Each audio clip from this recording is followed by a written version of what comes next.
सदगुरु की सीख क्या है? अगर गए पे पछताओगे, पछताना नहीं, चिंतन करो, विचार करो कि मैंने ये गलती की थी, उसकी सजा मुझे मिली। कबीर साहब जैसे संतों ने भी की है। कहते हैं काशी के हम बासी के ये मेरा नाम कबीरा, एक बार मुख से नाम बिसारा जात जुलाया की ना। कि एक बार गलती करने के कारण जुला जाति में जाना पड़ा मुझे। और काशी जी जैसे शहर में कहते हैं वहां तो जाने के बाद जो जन्म ले लेता है वो सीधा मोक्ष द्वार में पहुंचता है। लेकिन काशी में भी मैं आया तो भी मुझे इस प्रकार का जीवन मिला। क्यों मिला? कि गलती की थी।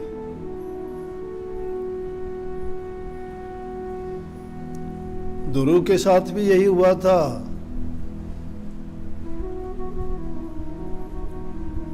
ध्रुव के पिता की 2 रानियां थी। बड़ी का था, राजा छोटी से ज्यादा प्यार करता था, बड़ी से नहीं करता था। एक दिन राजा गद्दी पे बैठा हुआ था और ध्रुव बाहर से आया तो अपने पिता को देख के उनकी गोद में जा बैठा। और उसकी छोटी रानी ने जब देख लिया, उसने आके हाथ पकड़ के दूर फेंक दिया। कहने लगी अगर तुझे ज्यादा ही राजा के गोद में बैठने का शौक था तो मेरी कूख से जन्म लेना चाहिए था। और राजा को वो रानी प्यारी थी, उसको कुछ कह नहीं सकता था, पुत्र को भी पुत्र नहीं कह सकता था। गोद में से उतार दिया रानी को, ऐसे वह नहीं कहा। बच्चा रोता हुआ अपनी माँ के पास जाता है, जाके कहता है माँ तू बांदी है कि रानी है?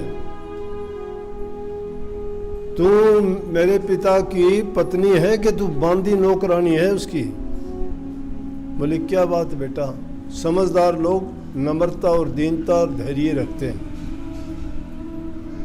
और बड़े धैर्य के साथ कहने लगी बेटा क्या बात?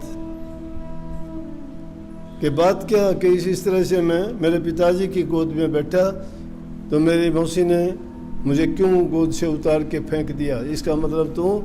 और वो कहती है कि अगर ज़्यादा गोद में बैठने का शौक था तो तुझे उसमें मेरी कूख से जन्म लेना था। बोला बेटा ऐसा ही है। बोला ऐसा क्यों है?